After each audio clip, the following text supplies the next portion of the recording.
Hello, everyone. Um, I thank you, everyone who's watching on my channel.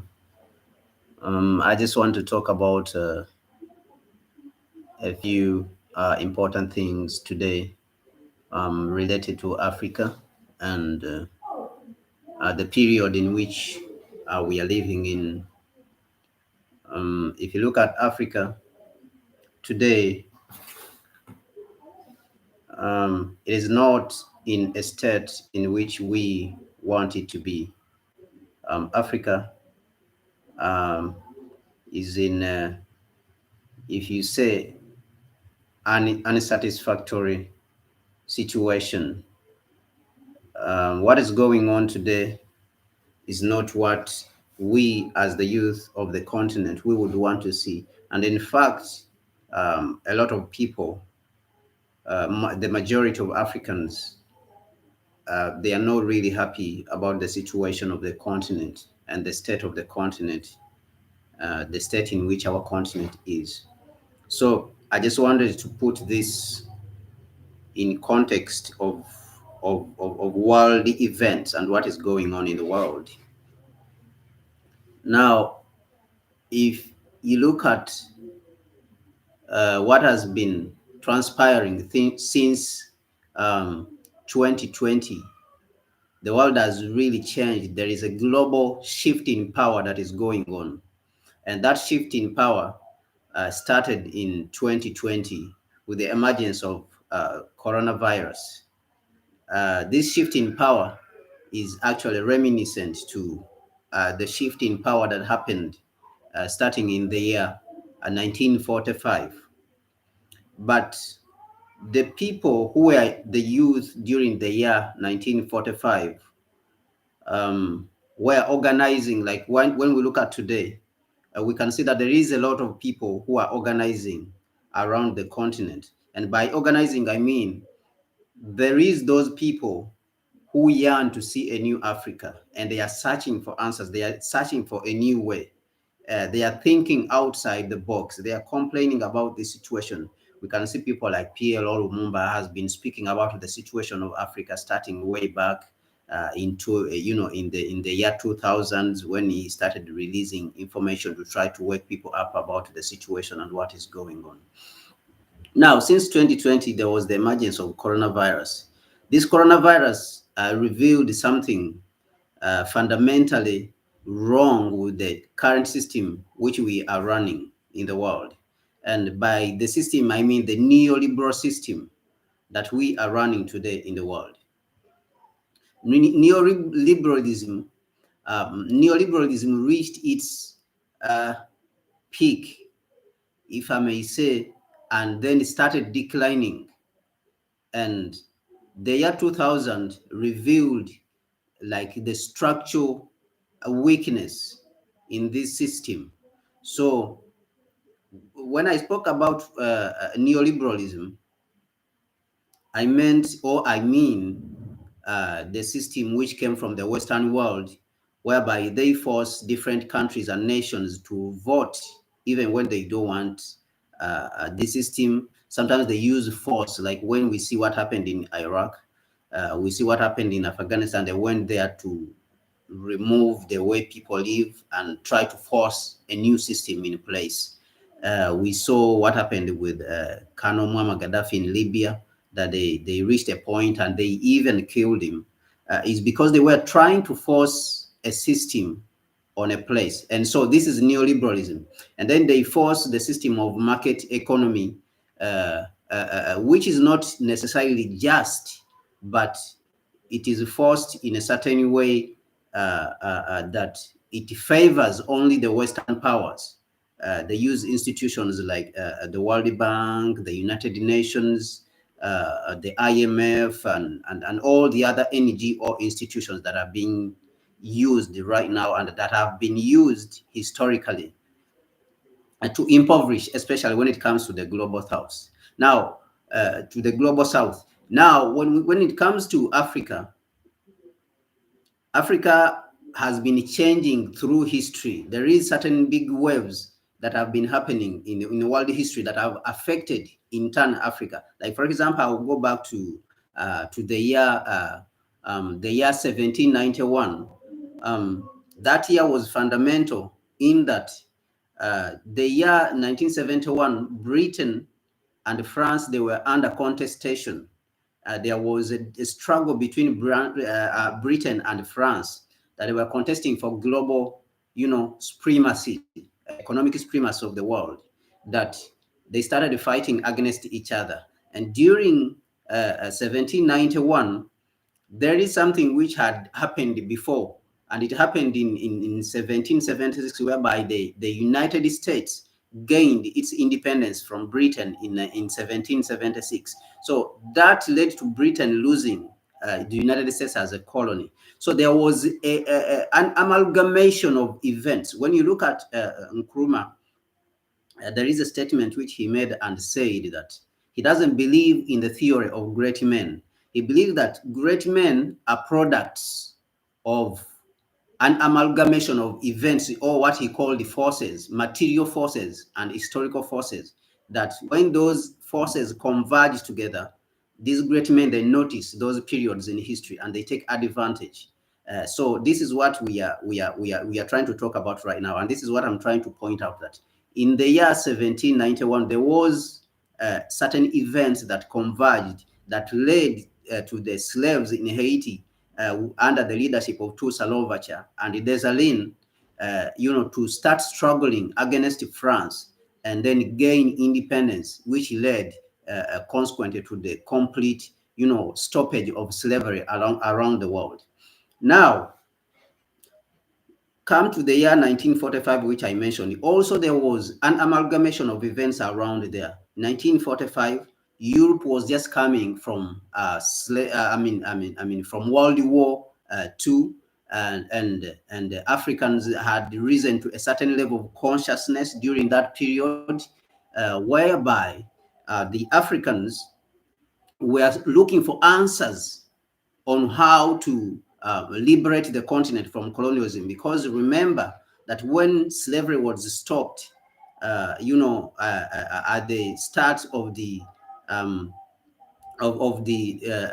19th century, around the end of the 18th and the start of the 18th century and the start of the 19th century, they went again in the year 1884 and 1885 and introduced colonialism. So what came after that colonialism is what lasted until 1945. Now, people like Nkrumah, people like Abdul Gamal Nasser of Egypt, people like Nnamdi Azikiwe of Nigeria, people like Jomo Kenyatta of Kenya, Sekou Toure of Guinea, though that generation of people, Lumumba, Patrice Lumumba of Congo, and all other leaders, they were born at a certain period, and they noticed the events that were going on during that period, and they took advantage, and they were able to secure independence for Africa.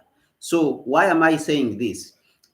I'm saying this because every time when Africa has been able to liberate itself, it follows certain events that happen, in history around the world, in all world history. It follows certain events in world history that Africa has been able to liberate itself. And these histories, these events and history, they follow patterns to the extent that we have seen that mostly there has been periods when imperialism has been weakened and has been brought to its knees. Now, that brings us today. That brings us to today. Today, there is events that have been happening since 2020, and there is people have been talking about these events, the shift in power from the United States to China, and people like Ray Dalio. There is a lot of people, they know Ray Dalio. He has the biggest hedge fund in the world. Ray Dalio has been talking about this shift in power, and then he has been talking about certain events that are happening. That even me, when I went back and looked into African history, I saw that those events are reminiscent of what happened in the year 1791 and the year 1945 when we got independence. Now, Ray Dalio, he's saying that there is an increasing income inequality in the United States. And this is one of the events that show the change when systems are changing, when there is a new world order that is being born. There is a rise of a new power, like the rise of China. We have seen that China now is winning in the world. It has overtaken the West in all kind of, technologies, in all the most important technologies that are going to shape, the future, or that the technologies that are shaping the 21st century and that are going consequently probably even shape the next 300 years, 21st, 22nd, and probably the 23rd centuries. So those technologies, you can talk of transport, renewable, you can talk of renewable energy because China has been leading in that area. You can talk of transport, the modern transport systems, like transport that is powered by renewable energy, like electric cars, electric trains, high-speed trains. We can see that China also is building its own planes right now. It has started building its own planes, to challenge the duopoly, that has been there in aviation. When I speak of duopoly, I speak of Boeing and Airbus. And China has risen in the renewable energy area. It has overtaken the West. When you come to transport, it has also overtaken the West in that technology. Those are two technologies. And now it has also taken the West in the area of communication. We have seen that Donald Trump imposed the sanctions on Huawei because China was overtaking, rapidly the West when it comes to these technologies that are going to shape. Because the technologies of the future, like 5G and 6G, which Huawei said that they are already even working on 6G, they are the ones which are going to be the platforms on which the Internet of Things is going to be operated. So these events of the rise of China, the increasing income inequality in the Western world, we have seen the demonstrations on the streets in the United States, printing of huge monies. Inflation right now is on the roof. In the United States, people, they don't have things on the shelves, and then there is conflict within the United States itself, within the border itself, within the political system itself. There is conflict whereby the Republicans and Democrats are struggling against each other, that they cannot agree on where to take their nation. You can see that the United States has fallen back when it comes to infrastructure because they are always arguing instead of agreeing on what is supposed to be done, while China is moving forward in this regard. Now, these events, they have been compounded over a period of time. Now, add to that what coronavirus has done to them. Coronavirus now is approaching 1 million. Just yesterday, I think it was yesterday or this morning, that the number of people that have been affected just in one day in the United States that have been reported, 1 million, a full million people. And now the death is almost approaching a million. And it will consequently reach there in a very short period. So these are all, structural problems in the system. And when you go back to the year 1945, also there is those problems. You can see that there was an amalgamation of problems that affected Europe, that Europe went down and the United States rose. And so even right now, we are seeing that the United States, a lot of people have been saying it is going down. And it is actually, when you go and examine the things that have been going on, like what I've been mentioning, the factors that I've been mentioning that are happening in China, like Ray Dalio said. Now, Ray Dalio is a hedge fund, investor. He has the biggest hedge fund in the United States, more than $200 billion, and he himself his net worth is I think is up to around $20 billion. So when he's talking about history and the patterns in history, it means he knows what he's talking about, because he went back 500 years to study the events in history. And then he uses that history in his investment strategy. Right now, he's investing a lot of money in China. And we have seen in the past, even Warren Buffett, people like Warren Buffett have been investing a lot of money in China. So these events also, when I was reading my African history, and I read books like The Black Jacobins, which was written by one affiliate who was Dr. Kwame Nkrumah's affiliate, is called C.L.R. James, The Black Jacobins by C.L.R. James. When you go and examine more history, and you read books like Class Struggle in Africa by Kwame Nkrumah, Africa Must Unite. You read another book called Neocolonialism, The Last Stage of Imperialism.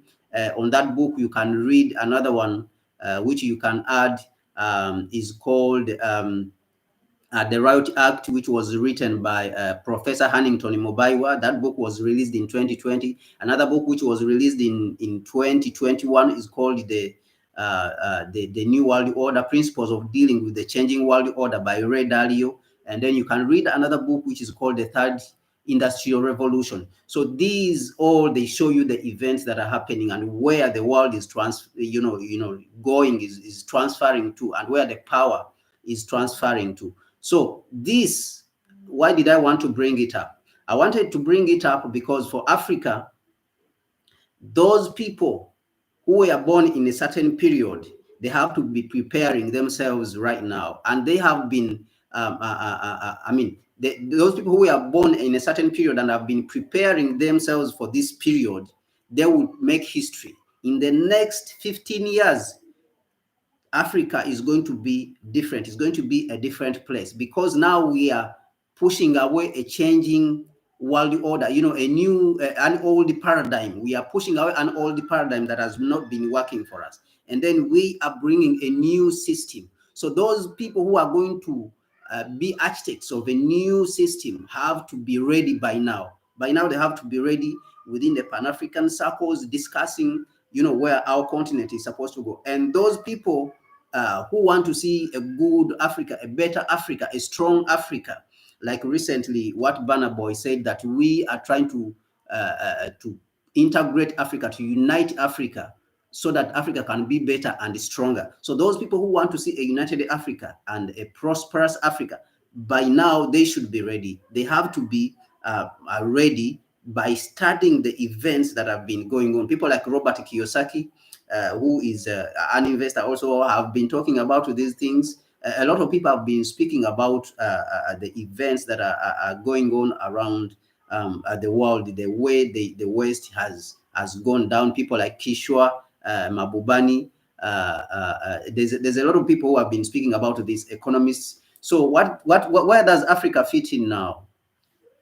Africa fits in because now we have to continue the struggle which was not finished, the unfinished business, which Samia Nkrumah normally calls the unfinished business. The unfinished business is the business which Nkrumah was working on, of unifying Africa and taking it to the next level and building it and reconstructing it rapidly. So in these events, they reveal that we are supposed to be taking Africa to the next level. That means that we are supposed to look at the going away, the structure that is going away. That structure, it means that the political and economic model that we have been operating and is not functional it does not give the fruits of the labor of the African people to them, whereby our resources have been siphoned off and we have been used and paid very, very minimal amounts, of money, which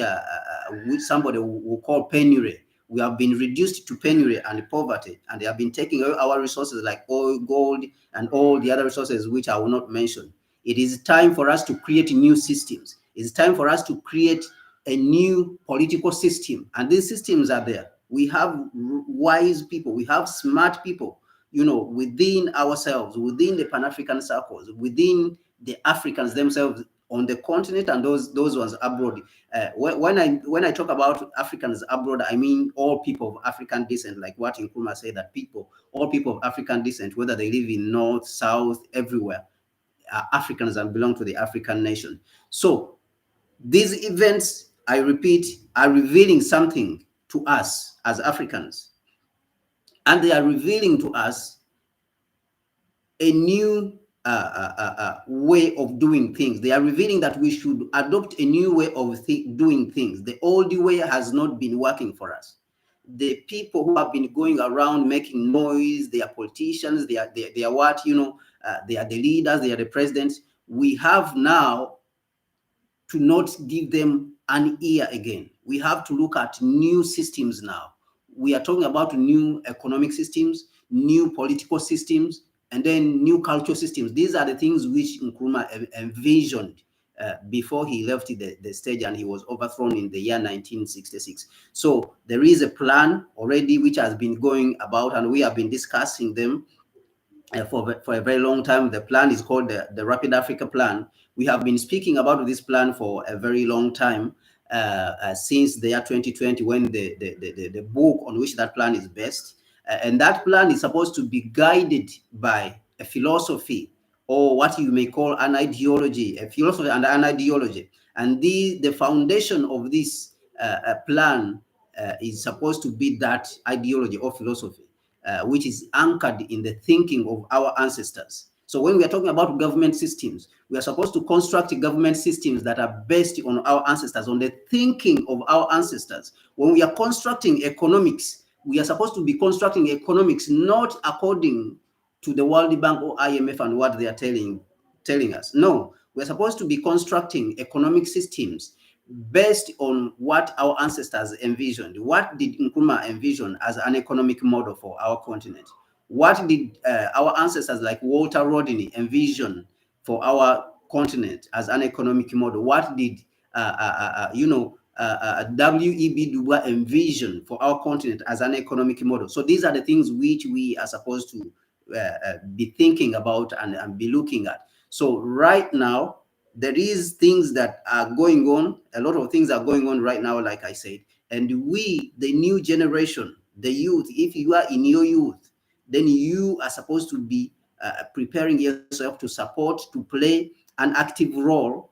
Also, if you have been preparing yourself for a very long time, you're supposed to play an active role. If you have not been preparing yourself and you are still a youth, then you are supposed to play a supporting role to this new movement that is arising to change and bring about a new Africa that is completely interconnected, that is going to be developing at a very fast and rapid rate, that is going to be governed by new systems that are going to be built by Africans themselves, not systems that are going to be built by Chinese, not systems that are going to be built by Europeans and Americans and IMF and World Bank. All those organizations have to be, those are going away with an old order that is dying. So these are the things which I wanted to speak about today, that we should be conscious about, that there is something going on in the world, and these events are not isolated in themselves. When you see chaos that is going on in Europe, Brexit, and the breaking of the European Union, all those troubles that are going on in Europe, the United States, everywhere, and whatever is going on, those conflicts and economic downtowns. So all those things, they are connected to what is happening in Africa and what is supposed to happen in Africa now and in the future. So for today, I want to stop there.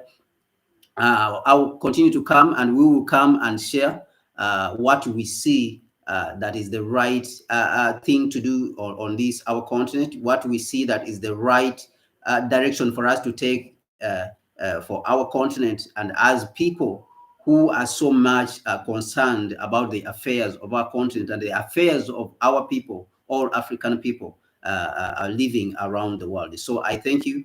If you are watching, I ask you to share this video with others so that they can, they can come here and we learn and we share with each other. I ask you to subscribe if you have not subscribed. And until next time, when we meet again, I thank you very much for watching. My name is Kwame Gonza, and I represent the Kwame Nkrumah Ideological Institute as the Director of Media and Publicity. I work with the Kwame Nkrumah Ideological Institute. I work with the Worldwide Pan-African Movement, and also we are starting another organization called the All Pan-African Parliament, All Pan-African Parliament. That organization is going to be also central at this, central to this movement that we are building together as Pan-African organization in building a new Africa that we want. I thank you very much.